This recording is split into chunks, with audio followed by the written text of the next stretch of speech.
All right, I just wanted to do a quick run through of some of the key supplements that Julie and I are going to be using on our through hike this summer. They are all things that we use every day here.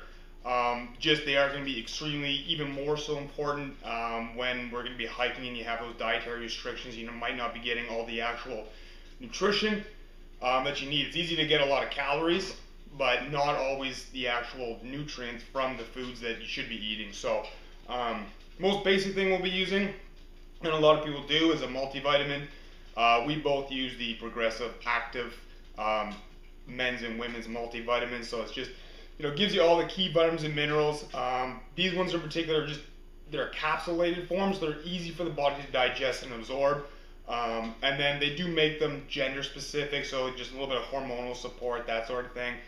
And the active ones by Progressive give you a little bit of extra antioxidant support. So use these every day now, and we'll be doing each a couple a day on trail. I've already made up little baggies for each of us. So, this one, a B for me, a J for Julia, and then just these will go in our resupply boxes. And yeah, so we'll be using these 2 a day. A full dose is 3 a day, but I think 2 a day will be plenty for us. And next thing is something called Phytoberry. Phytoberry is just a very high antioxidant supplement, so excellent for just ridding the body of free radicals. We create free radicals anytime we breathe, let alone doing a lot of exercise. So, walking upwards of 30 plus kilometers a day, 20 miles, you are going to be creating a lot of free radicals in your body. Easy for you to get run down, risk getting a cold or that sort of thing. So Phytoberry is fantastic. Use it just about every single day at home as well, after training, after exercise.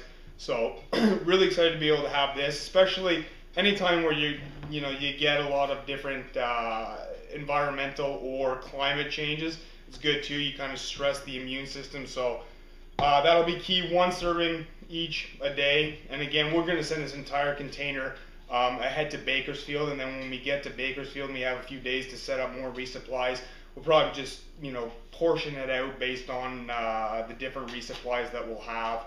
So we'll end up being able to each have a serving of Phytoberry each per day, which is plenty. That's a full daily dose of that. Very high ORAC value.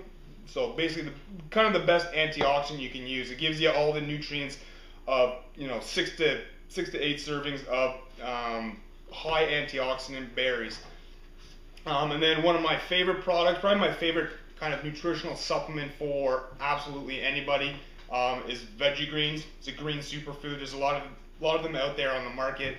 The veggie greens in particular basically gives you the nutrient value of 6 to 8 servings of vegetables. So, a lot of people say they eat their vegetables, they eat salad, that sort of thing. But if you're not eating, the dark green leafy vegetables, a good variety, land and sea vegetables, you're not getting all the phytonutrients and all the trace minerals that you should be. So again, the big things with the veggie greens is a lot of people notice increase in energy, just natural energy, mental clarity. It balances your body's natural pH levels. So a lot of what we do, whether it's exercise, a lot of our diet being, meat, wheat-based products, caffeine, alcohol, sugars, anything with preservatives and artificial this and that, they all create an acidic environment in the body. And so vegetables, there's a few things in the diet, typically vegetables, that help make us more alkaline or bring us back to a neutral pH level in the body. So that's one of the big things. A lot of people notice improved digestion. There is a little bit of probiotic in this particular product, and a little bit of healthy fat. Not a lot, but it's in there. But yeah, the main thing is just all those trace minerals, all those phytonutrients, just to keep you healthy. Just because on trail you're eating a lot of basic grains, basic pastas, not a ton of vegetable. Maybe a serving a day, a couple of servings a day if you're lucky. So this will be just to ensure that we're getting the nutrients that we should be from that as well. So definitely excited about the veggie greens. And finally, I do have a few of these. I'm also a huge fan of EFAs, omega-3s. This is my bottle from my fridge. I use the Omega Essential every single day. Typical person, just for general cardiovascular health, Omega-3s are great for, heart health, cholesterol levels, blood pressure. And then EPA, you basically get EPA and DHA are the two omega-3s you'll get from a fish oil. Typically won't find those in most plant-based sources. So like when you're on trail and you're eating your nuts, great source of fat. Or if you're using olive oil, great source of fat. But those are omega-6s. And most people do lack omega-3 in the diet, especially in relation to omega-6. And the two omega-3s you get from fish are EPA and DHA. Especially important for this hike, the EPA content of fish oil, excellent for joint health. So we are going to be putting a lot of pressure on all the joints, basically carrying a pack, and then especially climbing maybe in the Sierras on your hips, your ankles, your knees.